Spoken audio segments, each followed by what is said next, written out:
हमारे चैनल को सब्सक्राइब करें और बेल आइकन दबाएं। ये सच था कि सोनाली राठी का कत्ल किया गया था। ये भी सच था कि राठी परिवार लापता हो गया था। और ये भी सच था कि राठी परिवार को सोनाली और रॉकी के रिश्ते को लेकर आपत्ति थी। पर ये तीन अलग अलग सच इस केस के बड़े सच तक पहुंच नहीं रहे थे। इस केस के कई छुपे सच थे जिनका सामने आना बाकी था और उसके बाद एक और एंगल खुलने जा रहा था।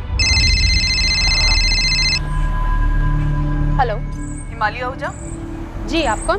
असिस्टेंट सब इंस्पेक्टर सरिता गिल, कुंतीबाग पुलिस स्टेशन। जी मैम बोलिए। मयंक राठी बॉयफ्रेंड है तुम्हारा? जी वो मेरी पर्सनल लाइफ है। यहाँ किसी की लाइफ गई है, 3 लोग गायब हैं। जानती हो किस बारे में बात कर रही हूँ मैं? जी कुंतीबाग पुलिस स्टेशन जानती होगी। आ जाओ, अभी बात करनी है तुमसे। नहीं, मैं अभी नहीं आ पाऊंगी। मेरे पास तुम्हारे घर का एड्रेस है, हम लोग वहीं आ जाते हैं। जी नहीं मैम, एक्चुअली मेरी क्लासेस है, मैं उसके बाद आती हूँ। देर नहीं होनी चाहिए। तो मेघा, तुम्हें पक्का लगता है कि मयंक जिंदा है? पक्का? मैंने कब कहा पक्का? मैंने कहा मयंक शायद जिंदा हो सकता है। मेघा, तुम्हें लगता है कि मयंक अपनी बड़ी बहन सोनाली और माँ बाप इन सब का कत्ल कर सकता है? मर्डर, और वो भी मयंक, वो भी अपनी खुद की फैमिली का? नो वे मैम, आप शायद मयंक से मिली नहीं है। मयंक इतने वॉयलेंट टाइप का है ही नहीं। इनफैक्ट मैम, मुझे मयंक के लिए डर लग रहा है। ओम राजावत राठी का किराएदार था, मारपीट के भगाया गया था इसे। तो उस लड़की सोनाली के साथ इसका कुछ चक्कर था? इसका रूम पार्टनर था विकास गोयल। उसने बताया कि सोनाली को लेकर कुछ मसला तो हुआ था। किराएदार था यहाँ पे, तो पक्का आउट ऑफ हिसार का ही होगा। आज की फैमिली नमनपुर की, पर उन्हें इन्वॉल्व मत करना। लास्ट टाइम पता चला था दिल्ली चला गया।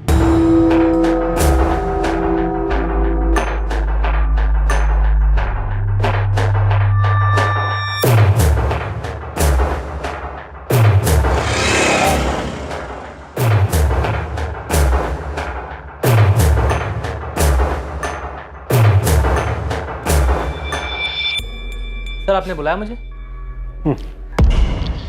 सर मुझे ऐसा क्यों लग रहा है जैसे आप मुझ पे शक कर रहे हैं? कुछ है शक करने जैसा? क्या क्या है तुमने रोहित, बोलो।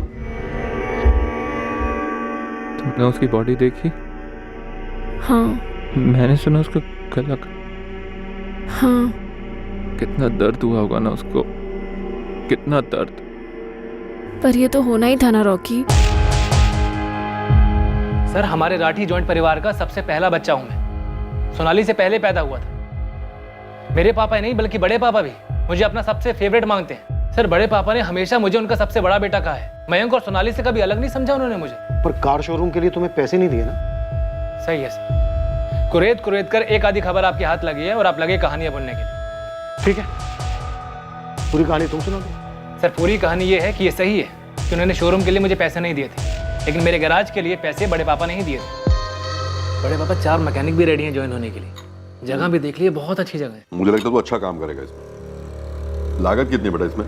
कुल मिला के 15 लाख का इन्वेस्टमेंट है बड़े पापा, लेकिन रिकवरी के अच्छे चांसेस हैं। हाईवे है ना, एकदम हाईवे के साथ लगी हुई जमीन है। मैं 20 लाख दूंगा तुझे, ढंग से जमा की गैराज खोल और अपना बिजनेस शुरू कर। थैंक यू बड़े पापा, thank you very much. Sir ये रिश्ता है हमारा सगे बाप बेटे जैसा। और एक कार शोरूम की बात, तो उन्हें लगा कि गाड़ियों की मार्केट डाउन होने की वजह से अभी सही समय नहीं है इस बिजनेस का। मैंने उनकी राय मान ली। तगड़ी समझ है सर उनको बिजनेस की। तगड़ी जमीनें भी हैं, तगड़ा बैंक बैलेंस भी है। पहले से है सर। और 4 साल पहले मेरे पापा और बड़े पापा ने चंडीगढ़ में अपनी पुश्तैनी जमीन बेची थी, जिसके अच्छे खासे पैसे मिले थे। और अब रतन राठी की बेटी मारी गई है, खुद रतन राठी और उनका परिवार गायब है। तो सर आपको लगता है कि इसमें मेरा हाथ है? सर मैं अब आपको कैसे समझाऊं, हमारे परिवार तो अलग अलग परिवार नहीं है। सोनाली मेरी सगी छोटी बहन थी, मयंक मेरा सगा छोटा भाई है। सर अगर आपको कोई भी सबूत मिलता है ना कि सोनाली को मैंने मारा या मैं किसी भी तरह इसमें इन्वॉल्व था, तो सर आप मुझे कोर्ट मत लेके जाइएगा, वहीं के वहीं गोली मार दीजिएगा मुझे।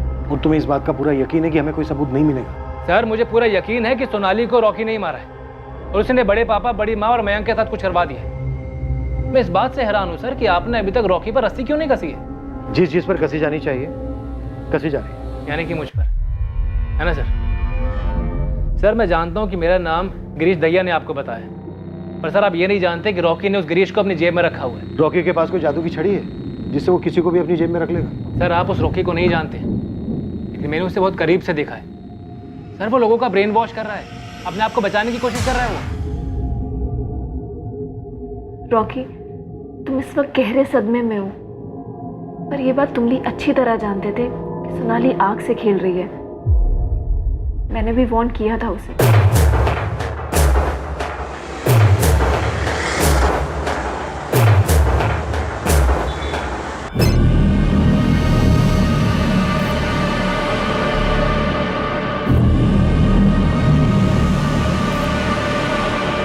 क्या बात है करण?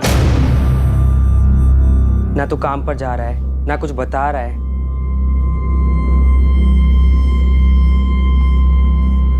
कुछ गलत किया है क्या? तो फिर ये चुप्पी क्यों भाई?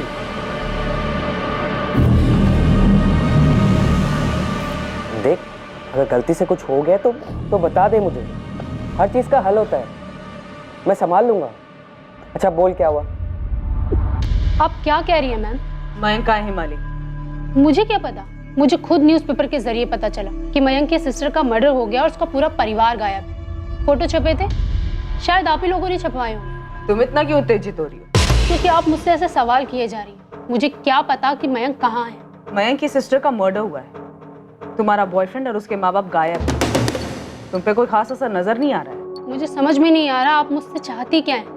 आपसे किसने कहा कि मुझे पता होगा मयंक कहाँ है? मेघा ने आपसे चुगली की है।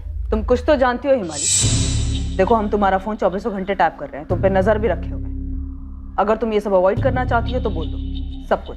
क्या सब कुछ? हमें पता चला है तुम मयंक के टच में हो। मैम, वो मेघा बकवास कर रही है, जलती है वो मुझसे, इसीलिए मेरे बारे में फालतू अफवाहें फैलाती है। मयंक और मेरे बीच ऐसा कुछ सीरियस नहीं है। इवन मैं तो इस झमेले में फंसना भी नहीं चाहती। मयंक अपने डैड से इतना डरता है, इतना डरता है।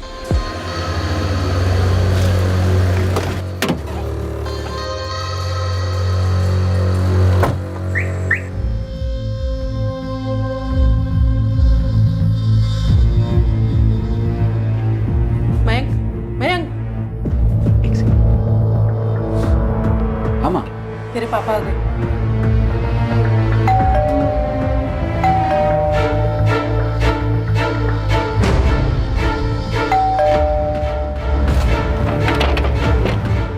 चलो चलो जल्दी चलो चलो। अरे चल।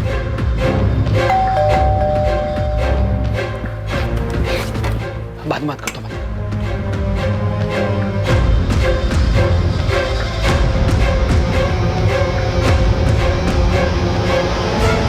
मैं शॉक्ड थी मैम।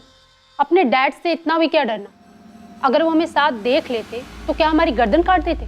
यार तू समझ है हमारी, मेरे डैड ना बिल्कुल अलग है। वो तेरे मॉम डैड की तरह बिल्कुल नहीं है। इतना डरा के रखते हैं तुझे? यार मेरे पापा की ना सोच बिल्कुल अलग है, पुराने ख्यालात के हैं, पता नहीं क्यों। और ऊपर से सोनाली दीदी का पंगा चलता रहता है घर में। यार तू जीता कैसे मयंक? तेरी जगह मैं होती ना, मैं भाग जाती है। इतना आसान नहीं है माली। और उस दिन जिस तरीके से तेरी घर की खिड़की से मुझे जंप करके भागना पड़ा, आई फील मानो मैं चोर हूँ। तू तो गुस्सा मत हो यार माली। एक तो घर में इतनी टेंशन रहती है और सोनाली और रॉकी को लेके घर में 24 घंटे राग। अब तू ही बता, उस टाइम पर तेरे और मेरे बारे में पापा को पता चलेगा तो क्या होगा यार? मुझे समझ में नहीं आता मैं तेरे हालात पे तरस खाऊं या फिर कहूं कि तू गुलामों की तरह जिंदगी जी रहा। तुझे मेरे हालात के बारे में नहीं पता। एक तो पापा का डर, ऊपर से सोनाली भी कम नहीं है। मुझे ब्लैकमेल करती है यार। ब्लैकमेल? पर किस लिए? मम्मी ने नहीं बताया तेरी हिमाली के बारे में। उस लड़की को हमारे घर की विंडो से जंप करके भागते देखा मैंने, और तुम दोनों को साथ में भी देखा था। तो अब आप मुझे ब्लैकमेल करोगी, है ना? तो बस इतना कह रही हूँ कि अगर तुझे हिमाली को लेके सपोर्ट चाहिए तो तू मुझे रॉकी को लेके सपोर्ट कर। पर दी पापा नफरत करते हैं रॉकी और आपको पीट भी चुके हैं उसे लेकर। तो तेरी हिमाली को लेकर क्या आरती उतारेंगे? तुझे क्या लगता है तू लड़का क्या हो गया? जैसे बाइक के लिए हाँ कर दी थी वैसे हिमाली के लिए भी हाँ कर देंगे? हाँ, अगर कोई चुगली ना करे तो। मेरी ग्रेजुएशन कंप्लीट होते ही ना मैं पापा से खुद बोल दूंगा और शायद वो हाँ भी कर देंगे। उनके पास दर्जनों करोड़पति लड़कियों की लिस्ट होगी। तुझे क्या लगता है वो उन सब लड़कियों को छोड़ के तेरी हिमाली को अपनी बहू बनाएंगे? अगर मैंने रॉकी के लिए आपको सपोर्ट नहीं किया तो आप हिमाली के बारे में सब बता दो, है ना? दोबारा बोलिए और खुद सुन। कितना सेल्फिश लगता है, कितना खुदगर्ज लगता है।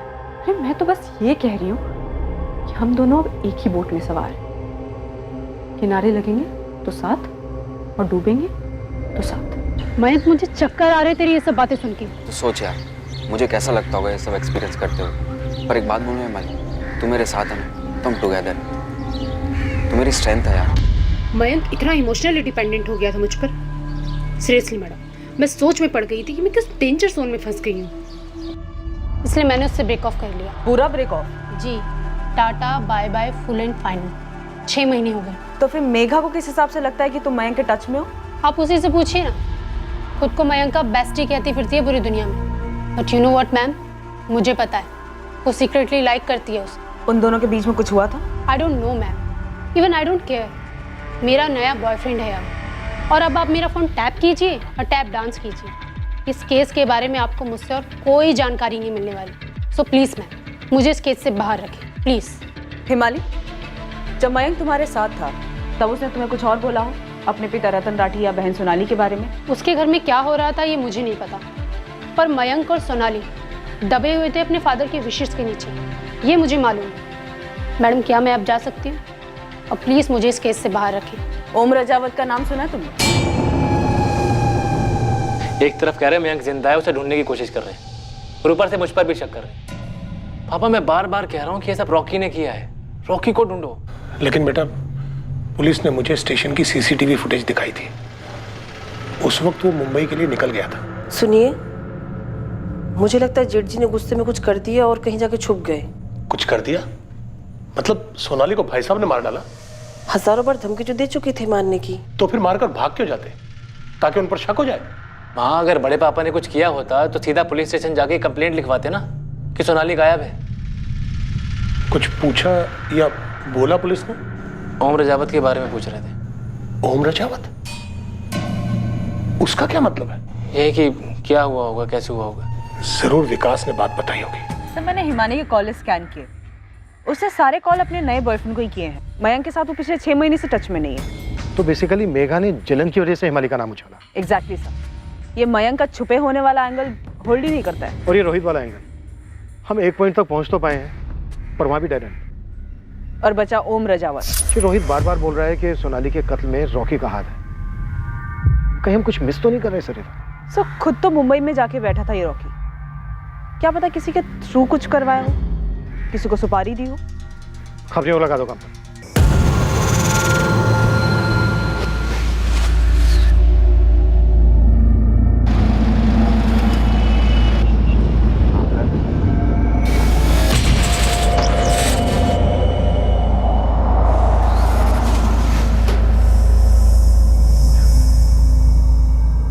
ये आपका ओम रजावत यहाँ गुरुग्राम में रहता है, पिछले 1 साल से बीपीओ में काम कर रहा है। क्या लगता है? यहाँ तो गुड बॉय बना हुआ है साहब, लेकिन फिर भी नंबर भेजता हूँ आपको। रिपोर्ट कार्ड मंगवा लीजिए टेलीफोन कंपनी से, यदि कोई लाल मार्किंग होगी तो दिख जाएगी।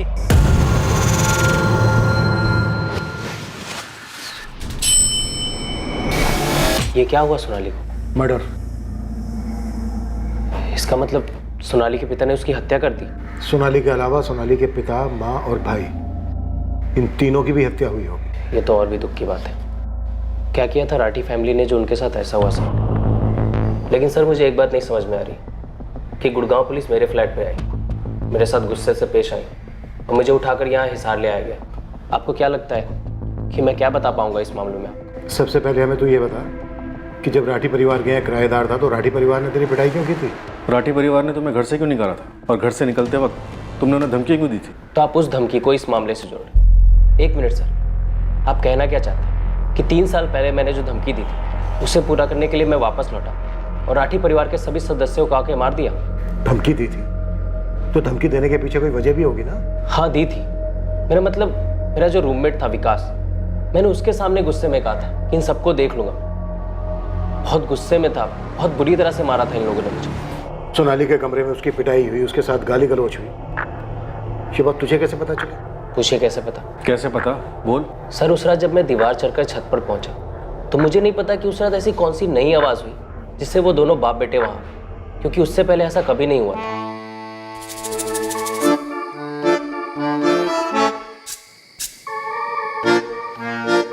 कैसे आता? विकास जगा हुआ था, क्या बोलता उससे?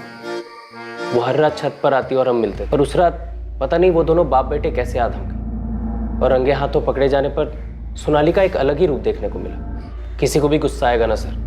जब मैं बैग पैक करके निकल रहा था तो मैंने गुस्से में विकास को बोला था कि इन सबको देख लूंगा मैं, पर इसका मतलब ये नहीं था कि खून वून कर दूंगा। मैं एक पढ़ा लिखा सॉफ्टवेयर इंजीनियर हूँ सर। मेरे आगे मेरा पूरा करियर था और इस तरह जलील किया गया मुझे। देख लूंगा से क्या मतलब था तेरा? क्या इरादा क्या था तेरा? मैं चाहता था कि सीधे उनके घर पे जाऊं और बेल दबाकर सिर्फ एक बात पूछूं कि सालो, तुम्हारी बेटी ने सिर्फ तब चिल्लाया छोड़ो मुझे जब तुम दोनों वहां आ धमके। अगर मैं उसके साथ जबरदस्ती ही कर रहा था तो वो पहले क्यों नहीं चिल्लाई? पर तूने ऐसा नहीं किया और चुपचाप वहां से निकल गया। हाँ, एक्चुअली मैं ऐसा करने जा ही रहा था, तभी सोनाली का मैसेज आया मुझे। ओम, आई एम वेरी सॉरी यार, तुम्हें पीटा गया और गलत समझा गया। मेरी भी सॉलिड पिटाई हुई। प्लीज़ सीधे चले जाओ, उन्हें मेरी सच्चाई मत बताना प्लीज़ यार। उन्हें सच्चाई पता चली तो मेरे टुकड़े हो जाएंगे। सीरियसली, मैं तुझे हमेशा याद रखूंगी। प्लीज़ इस बात को यही भुला कर चले जाना। प्लीज़ तेरे हाथ जोड़ती हूँ, पैर पड़ती हूँ मैं, प्लीज़। तो मैंने भी सारी बातों पे मिट्टी डाली और अपनी लाइफ में आगे बढ़ गया। कुछ और बता सकते हो जिससे हम कातिल तक पहुंच सकें? सर, ये 100% मुमकिन है कि सोनाली का मर्डर राठी फैमिली ने ही किया हो।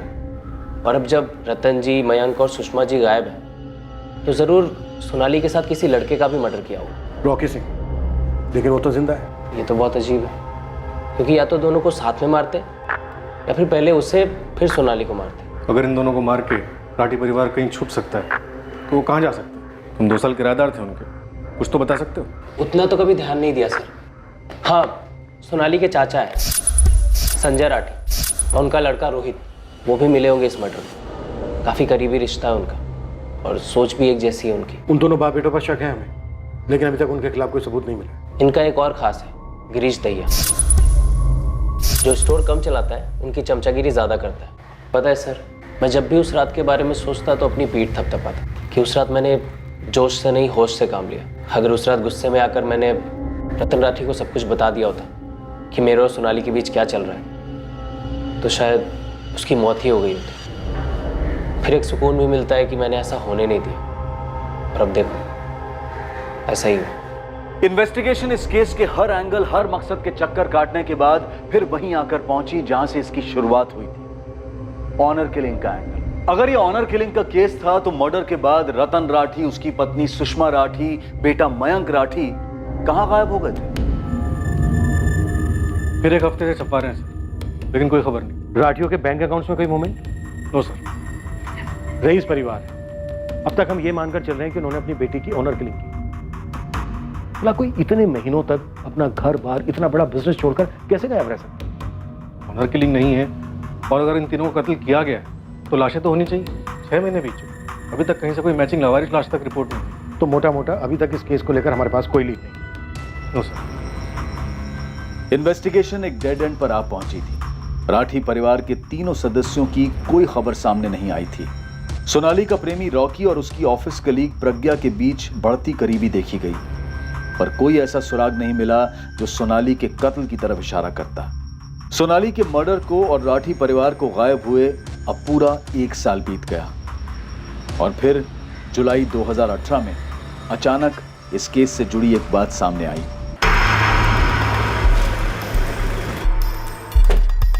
मेरे टेबल पर कस्टडी मिली? नहीं सर, कोर्ट ने और एविडेंस मांगा। साफ साफ तो है कि बंदा 100% इन्वॉल्व है। सर, इस केस की हियरिंग के बाद एक और केस लाइंड अप था, वो Rathi family case. Rathi family case? हाँ सर, वो संपत नहर पे लाश मिली थी ना, सोनाली राठी। हाँ, बाप माँ बेटा तीनों गायब थे। सोनाली मर्डर केस में क्या मैटर आया सुनवाई के लिए? सर, ये लॉयर से पेपर्स लाया।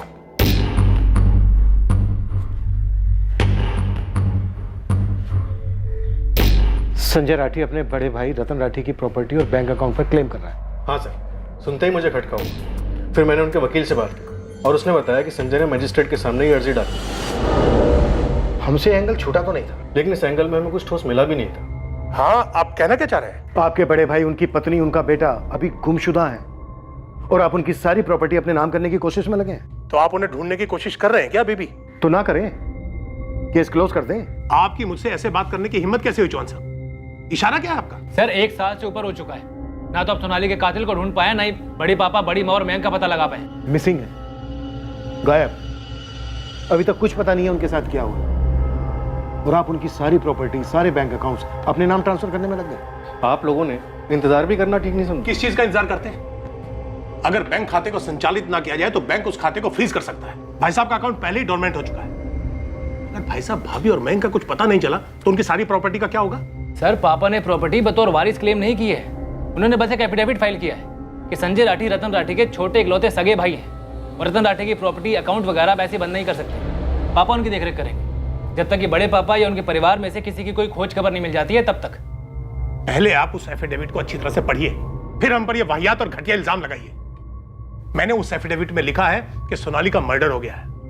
मेरे भाई साहब और उनका पूरा परिवार 1 साल से गायब है। सब लिख कर दिया है मैंने। खामखा में हम पर इल्जाम लगाए जा रहे हैं। अगर परिवार में कुछ हो जाता है तो परिवार के बाकी बचे हुए सदस्यों का यह फर्ज बनता है कि वो परिवार की प्रॉपर्टी की देखरेख करें। भाई साहब की लगभग 7 करोड़ रुपए की प्रॉपर्टी है। एफडीज और बैंक बैलेंस 3 से 4 करोड़ रुपए का है। हम ये सब किसी को ऐसे ही जब्त करने या हड़पने नहीं देंगे। और प्लीज सर, इसका मतलब आप ये मत निकालिएगा कि इसके लिए हमने कुछ किया हो। हम बस प्रिकॉशंस लेके चल रहे हैं बस। हम ये सब कोर्ट में एफिडेविट डालकर कर रहे हैं, चोरी छिपे हड़प नहीं रहे हैं। सर, ये सच है, इन्होंने एफिडेविट में सब कुछ साफ साफ मेंशन किया, जैसे कि इन्होंने बताया। मैंने इनके लॉयर से भी बात की, उसका भी कहना यही है कि इन्होंने कुछ भी नहीं छुपाया। सर, इस संपत नहर पर कुछ भी छुपाने की कोशिश नहीं। सोनाली की लाश की बगल में फैमिली कार की असली नंबर प्लेट, कुछ भी नहीं। सर, हमें गाड़ी में जो खून के सैंपल्स मिले थे वो सिर्फ सोनाली के थे। हमने नहर भी 2 बार स्कैन करवाई, लेकिन लाश कहीं नहीं मिली। अगर फैमिली ने किया होता तो 1 साल तक गायब नहीं रह पाते। और ये संजय राठी और उसका बेटा रोहित, इनके खिलाफ भी कभी हमें कोई सबूत नहीं मिला। ऐसा क्यों? इन्वेस्टिगेशन ने फिर से एक बार संजय राठी और रोहित राठी की सभी मूवमेंट्स को स्टडी करना शुरू कर दिया। 1 साल के बाद इस केस से जुड़े सभी लोगों पर भी फॉलो अप शुरू किया गया, पर फिर एक बार पुलिस कोई प्रोग्रेस नहीं कर पाई। केस हल होने का नाम ही नहीं ले रहा। एक और साल बीत गया, केस फाइल धूल चाटती रही और फिर आया एक फोन कॉल। सोनाली। कौन सोनाली? वो तकलीफ में? रात भर सो नहीं पाता हूँ साहब। ये सोनाली कोई लड़की है जो तुझे छोड़ वोड़ गई है? अब तू रोता ही रहेगा या कुछ ठीक से बताएगा भी? रोना बंद कर। सोनाली एक आम नाम है। ड्यूटी पर इंस्पेक्टर के जहन में यह बात आई ही नहीं कि जिस सोनाली का नाम यह अज्ञात कॉलर ले रहा है उसका सोनाली राठी से कनेक्शन हो सकता है, जो 2 साल पहले कत्ल कर दी गई थी।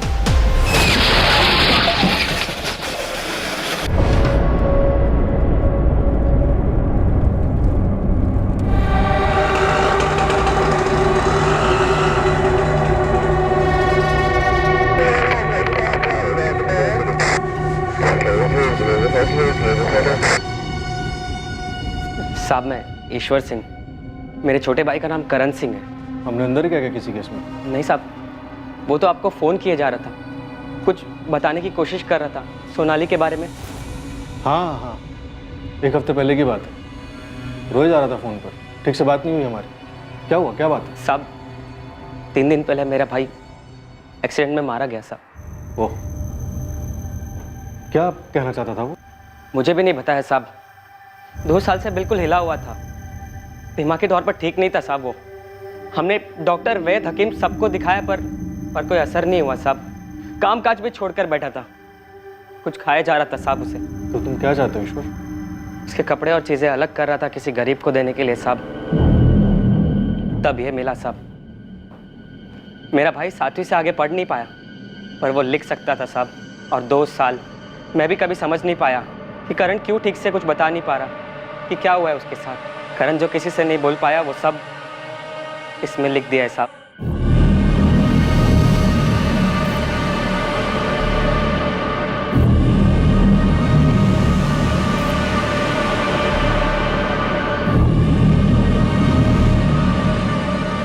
सब कुछ लिख डाला है और ऐसे लिखा है मानो उसे मालूम था कि जल्द उसकी मौत आने वाली है। ऐसा क्या लिखा है इसमें? क्या मैं पढ़ सकता हूँ? घिन आती है खुद से, रात भर सो नहीं पाता हूँ। उसका चेहरा सामने दिखाई देता है, बिल्कुल उसी तरह जिस तरह वो मरी, जो मैंने वो काम कबूल किया। उस लड़की का चेहरा और उन सबके चेहरे मुझे सताते हैं। वो लोग हमेशा मेरे सामने आ जाते हैं, मुझे ये एहसास दिलाने के लिए कि मैंने क्या गलती कर दी। मुझे नहीं लगता कि मैं इस जुर्म का भार लेकर और जी सकूंगा। मुझे नहीं पता मेरा क्या होगा। मैं कुछ भी करूं, आप मुझे जितने भी पैसे दे दो, पर मैंने जो गलत किया है उसका पाप कभी नहीं मिटेगा, कभी नहीं। और तुम्हें इसका बिल्कुल अंदाजा नहीं था? होता तो आपके पास ऐसे आता साहब। मैं बस अपनी भाई की हालत देख देख कर खुद ही हताश होने लगा था। मैं तो सोच भी नहीं सकता था कि उसके गैराज का मालिक उससे ऐसे काम करवा रहा है। तब वो सिर्फ 17 साल का था साहब। क्यों किया ऐसे रोहित सेठ ने?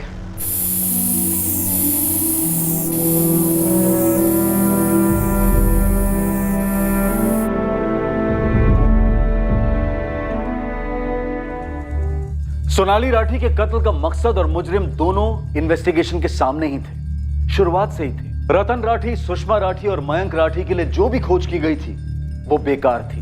ये तीनों कभी मिलने ही नहीं वाले थे। इस केस का एक बहुत भयंकर ट्विस्ट अभी आना बाकी था।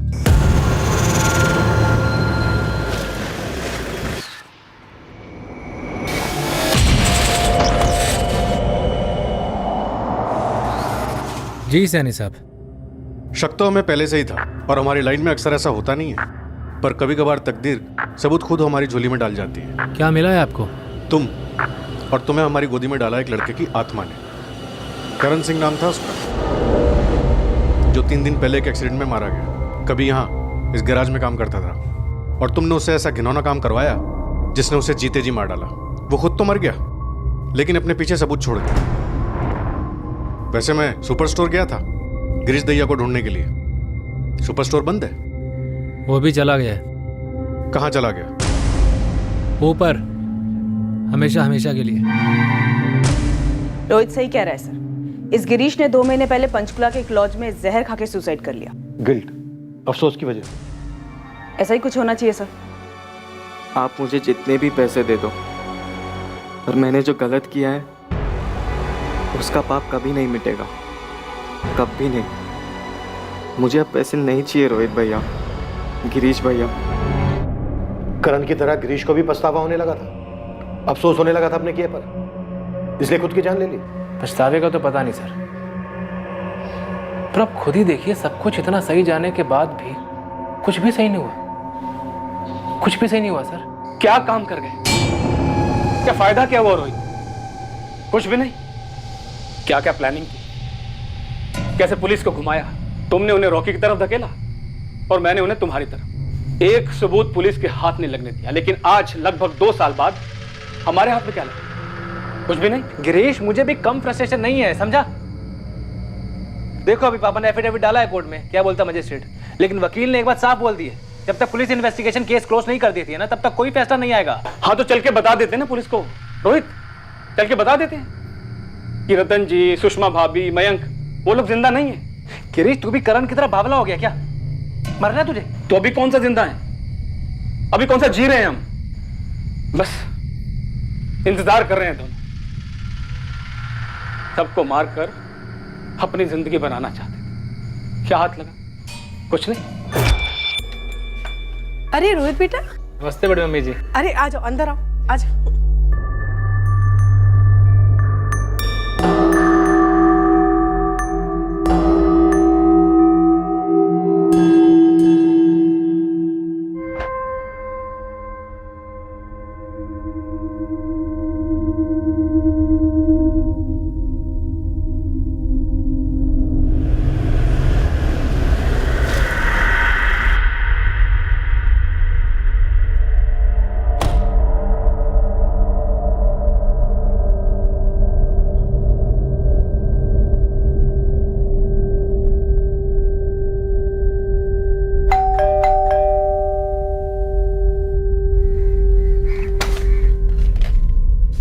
नमस्ते बड़े पापा।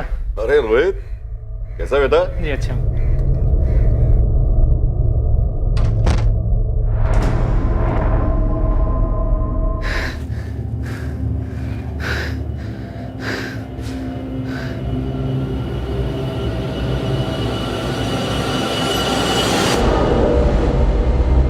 अब बची सोनाली। रोहित, सब एक जैसे नहीं लगने चाहिए, वरना आसान होगा पुलिस के लिए पता लगाना। सब काम कर गया, प्लानिंग परफेक्ट, अंजाम परफेक्ट, लेकिन फायदा हुआ? पैसा, जमीन, जेवर, कुछ हाथ नहीं लगा। गिरीश, मैंने जो करना था किया, उसके आगे क्या कर सकता था? क्या कर सकता हूं मैं? अब भी क्या कर सकता हूं? सोनाली को कैसे मारा?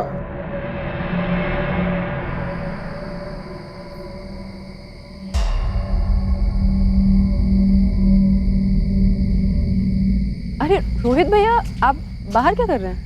तेरा ही इंतजार कर रहा हूँ। चल, बड़े पापा, बड़ी मम्मी, मयंक सब मेरे घर पे तेरा इंतजार कर रहे हैं। बड़े पापा ने बोला कि जाओ सोनाली को लेके आओ, और गाड़ी भी साथ लेने के लिए कहा है।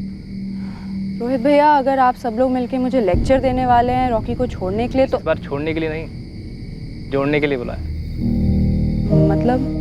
मतलब तेरी और रॉकी की शादी। क्या? अरे प्लीज बाबा, अब तू कोई सवाल मत पूछियो। बड़े हाथ पैर जोड़ने पड़े मुझे बड़े पापा के और पापा के, तब जाके माने वो। आपने? हाँ मुझे पता, तो ये सोच रही है ना कि मैंने भी कई कोशिशें की कि रॉकी तेरी जिंदगी से चला जाए, पर यार मैंने सोचा कि मैं जब रॉकी से मिला हूँ वो बंदा इतना बुरा नहीं है, प्यार भी करता है तुझसे। मैं भी करती हूँ। वो तो देख ही रहा है। सोनाली देख, मैं बस तेरी खुशी चाहता हूँ, और तू रॉकी के बिना कुछ रह नहीं पाएगी। तो सोचा चलो तेरी खुशी के सामने हम हार जाते हैं, तो बस फिर क्या था, बात छेड़ दी शादी के घर पे, और वो मान गए हैं। थैंक यू रोहित भैया। अच्छा चल, जल्दी चल, कहीं मना ना कर दे, चल जल्दी जा।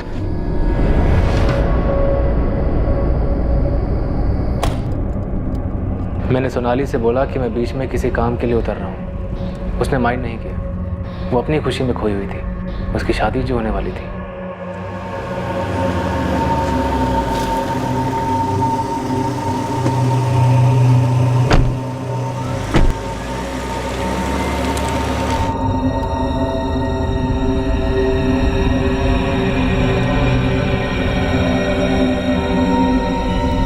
हमने सोनाली का कत्ल करण से करवाया।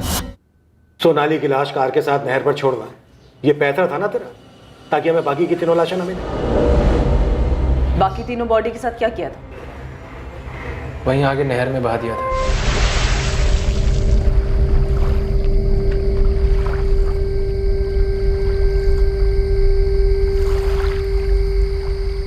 इससे अच्छा होता थोड़ा थोड़ा करके रतन जी का पैसा लौटा देता, लेकिन अब तो पैसा ही नहीं आ रहा, और ऊपर से चार। खिरीश, संभाल अपने आप को, 1-2 साल में पैसा हाथ लगेगा, तू देखना। सब देख रहा हूं, और आगे भी मुझे सब कुछ साफ साफ दिखाई दे रहा है। रोहित, एक पैसा हाथ नहीं लगने वाला, एक पैसा भी। तेरे फादर संजय राठी भी शामिल थे इस साजिश में। तेरे फादर संजय राठी भी शामिल थे इस साजिश में। सर, मुझे इतना मालूम चला था कि अगर बड़े पापा के परिवार में से कोई भी जिंदा नहीं बचता है तो उनकी सारी प्रॉपर्टी किसी करीबी रिश्तेदार को चली जाएगी, जो होते मेरे पापा, और उनसे सब कुछ मुझे मिल जाता। गिरीश को कैसे बनाया? बड़े पापा से लोन लिया था, उसने चुका नहीं पा रहा था, घसीट लिया उसे भी। और करण को पैसों का लालच दिया? 5000। रतन राठी ने तुझे कार शोरूम के लिए पैसे नहीं दिए थे, यही एक वजह थी? नहीं सर, यही एक कारण नहीं था, और भी कई कारण थे। मयंक और सोनाली के पैदा होने से पहले उस घर का लाडला था मैं।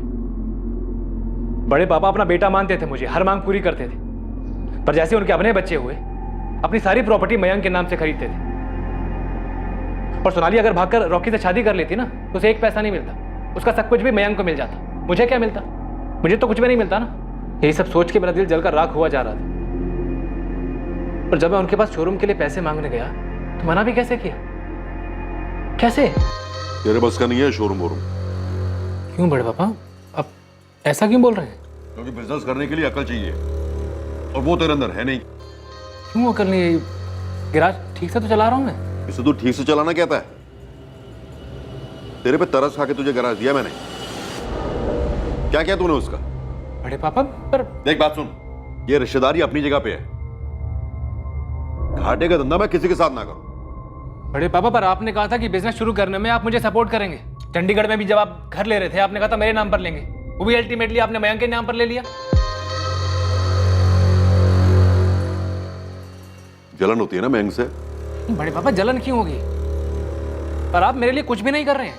कुछ भी नहीं? ये इतना बड़ा गैराज खोल के देना तेरे लिए कुछ भी नहीं है। कोई और होता ना बेटा तो उस एक गैराज से 4 गैराज बना था। ये जिस शोरूम की तू बात कर रहा है खुद अपने पैसों से खोलता। कोई काबिल बिजनेसमैन होता ना तो जो 20 लाख रुपए मैंने तुझे दिए हैं वो सूद समेत मुझे लौटाकर साबित कर देता कि वो राठी है, असली राठी। तो ये तू क्या कर रहा है? फिर से वही गिड़गिड़ा रहा है पैसों के लिए भिखारी की तरह। एक बात कान खोल के सुन ले, मुझसे अब तुझे एक ढेला नहीं मिलने वाला। क्यों? क्योंकि तू इसके लायक ही नहीं है। जा जाके अपना गराज संभाल, वहीं से पैसे कमा अपने। नहीं, सिर्फ बेइज्जती नहीं, उन्होंने बड़ी नाइंसाफी की थी मेरे साथ। और तूने इंसाफ किया, पूरे परिवार का कत्ल करके। रोहित के माँ बाप यकीन ही नहीं कर पाए।